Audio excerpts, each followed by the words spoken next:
Today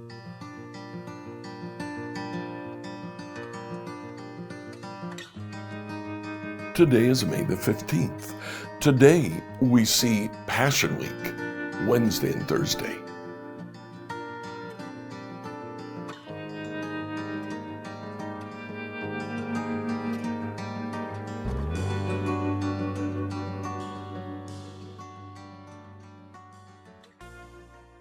Today, as you read through the Bible in a year, please read Matthew chapter 26. It's quite a long chapter. That'll be enough for today. Now, in chapter 26, on Wednesday, Jesus didn't return to Jerusalem. He stayed in Bethany. There, he was anointed. Some of his disciples were concerned at the price of the very expensive perfume used to anoint him. Jesus said, "Don't bother her. She has done this for my death." Jesus is preparing the disciples for his own death. Then on Thursday, we have the Last Supper. They go to Jerusalem and they celebrate together a Seder Meal, one without the lamb. Very unusual. Why not eat the lamb? Because on Friday, during the time that in the temple lambs were being slaughtered for a Passover meal, Jesus was being crucified. He was the Passover lamb. We have in the Last Supper, Jesus stating, we have a new covenant. This new covenant has a new kind of blood. This wine represents the blood of my covenant. This covenant has a new body, a new bread that's broken. The bread is my body. Jesus' own sacrifice is the cornerstone of the new covenant. Now, after this, we have Jesus' betrayal by Judas. He is arrested. The other 11 disciples abandon him. Then Peter denies him. This is a sad chapter. Let's read Matthew 26 together. When Jesus had finished saying all these things, he said to his disciples, "As you know, Passover begins in 2 days, and the Son of Man will be handed over to be crucified."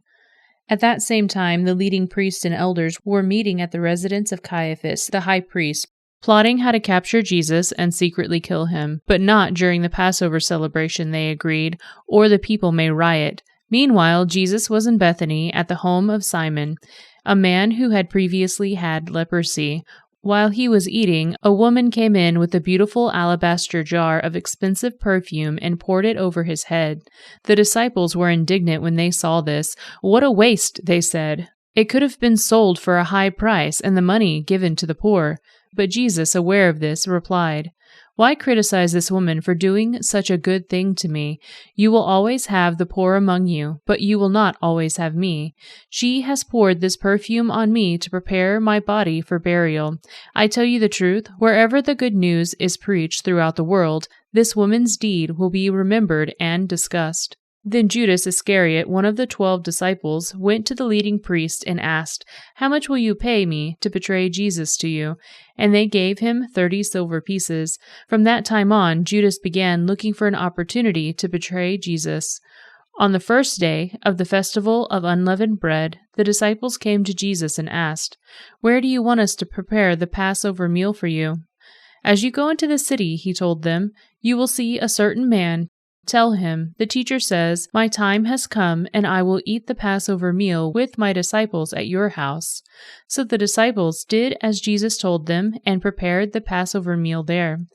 When it was evening, Jesus sat down at the table with the 12 while they were eating and said, "I tell you the truth, one of you will betray me." Greatly distressed, each one asked in turn, "Am I the one, Lord?" He replied, "One of you, who has just eaten from this bowl, will betray me, for the Son of Man must die, as the Scriptures declared long ago. But how terrible it will be for the one who betrays him. It would be better for that man if he had never been born." Judas, the one who betrayed him, also asked, "Rabbi, am I the one?" And Jesus told him, "You have said it." As they were eating, Jesus took some bread and blessed it. Then he broke it in pieces and gave it to the disciples, saying, "Take this and eat it, for this is my body." And he took a cup of wine and gave thanks to God for it. He gave it to them and said, "Each of you drink from it, for this is my blood, which confirms the covenant between God and his people. It is poured out as a sacrifice to forgive the sins of many. Mark my words, I will not drink wine again until the day I drink it new with you in my Father's kingdom." Then they sang a hymn and went out to the Mount of Olives. On the way, Jesus told them, "Tonight all of you will desert me, for the scriptures say, God will strike the shepherd, and the sheep of the flock will be scattered. But after I have been raised from the dead, I will go ahead of you to Galilee and meet you there." Peter declared, "Even if everyone else deserts you, I will never desert you." Jesus replied, "I tell you the truth, Peter, this very night before the rooster crows, you will deny 3 times that you even know me." "No," Peter insisted. "Even if I have to die with you, I will never deny you." And all the other disciples vowed the same. Then Jesus went with them to the olive grove called Gethsemane, and he said, "Sit here while I go over there to pray." He took Peter and Zebedee's 2 sons, James and John, and he became anguished and distressed. He told them, "My soul is crushed with grief to the point of death. Stay here and keep watch with me." He went on a little further and bowed his face to the ground, praying, "My Father, if it is possible, let this cup of suffering be taken away from me, yet I want your will to be done, not mine." Then he returned to the disciples and found them asleep. He said to Peter, "Couldn't you watch with me even 1 hour? Keep watch and pray, so that you will not give in to temptation. For the spirit is willing, but the body is weak." Then Jesus left them a second time and prayed, "My Father, if this cup cannot be taken away unless I drink it, your will be done." Then he returned to them again and found them sleeping, for they couldn't keep their eyes open. So he went to pray a 3rd time, saying the same things again. Then he came to the disciples and said, "Go ahead and sleep, have your rest. But look, the time has come, the Son of Man is betrayed into the hands of sinners. Up, let's be going. Look, my betrayer is here." And even as Jesus said this, Judas, one of the 12 disciples, arrived with a crowd of men armed with swords and clubs. They had been sent by the leading priests and elders of the people. The traitor, Judas, had given them a prearranged signal. "You will know which one to arrest when I greet him with a kiss." So Judas came straight to Jesus. "Greetings, Rabbi," he exclaimed, and gave him the kiss. Jesus said, "My friend, go ahead and do what you have come for." Then the others grabbed Jesus and arrested him. But one of the men with Jesus pulled out his sword and struck the high priest's slave, slashing off his ear. "Put away your sword," Jesus told him. "Those who use the sword will die by the sword. Don't you realize that I could ask my Father for thousands of angels to protect us, and he would send them instantly? But if I did, how would the scriptures be fulfilled that describe what must happen now?" Then Jesus said to the crowd, "Am I some dangerous revolutionary that you come with swords and clubs to arrest me? Why didn't you arrest me in the temple? I was there teaching every day." But this is all happening to fulfill the words of the prophets as recorded in scriptures. At that point all the disciples deserted him and fled. Then the people who had arrested Jesus led him to the home of Caiaphas the high priest, where the teachers of religious law and the elders had gathered. Meanwhile, Peter followed him at a distance and came to the high priest's courtyard. He went in and sat with the guards and waited to see how it would all end. Inside, the leading priest and the entire high council were trying to find witnesses who would lie about Jesus so they could put him to death. But even though they had found many who agreed to give false witness, they could not use anyone's testimony. Finally, 2 men came forward who declared, "This man said, 'I am able to destroy the temple of God and rebuild it in 3 days.'" Then the high priest stood up and said to Jesus, "Well, aren't you going to answer these charges? What do you have to say for yourself?" But Jesus remained silent. Then the high priest said to him, "I demand in the name of the living God, tell us if you are the Messiah, the Son of God."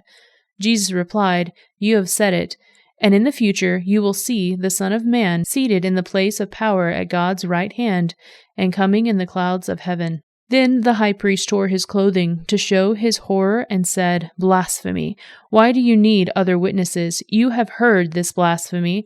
What is your verdict?" "Guilty," they shouted.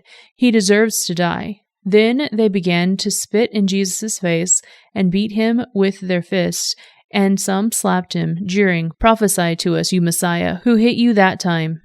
Meanwhile, Peter was sitting outside in the courtyard. A servant girl came over and said to him, "You are one of those with Jesus the Galilean." But Peter denied it in front of everyone. "I don't know what you're talking about," he said. Later, out by the gate, another servant girl noticed him and said to those standing around, "This man was with Jesus of Nazareth." Again, Peter denied it, this time with an oath. "I don't even know the man," he said. A little later, some of the other bystanders came over to Peter and said, "You must be one of them. We can tell by your Galilean accent." Peter swore, "A curse on me if I'm lying. I don't know the man." And immediately the rooster crowed. Suddenly, Jesus' words flashed through Peter's mind. "Before the rooster crows, you will deny 3 times that you even know me." He went away, weeping bitterly. Scripture reading from the New Living Translation by Emily Herrera.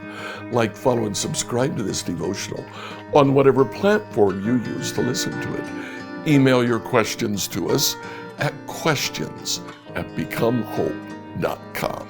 Tomorrow, we'll see the Passion Week, Friday through Sunday.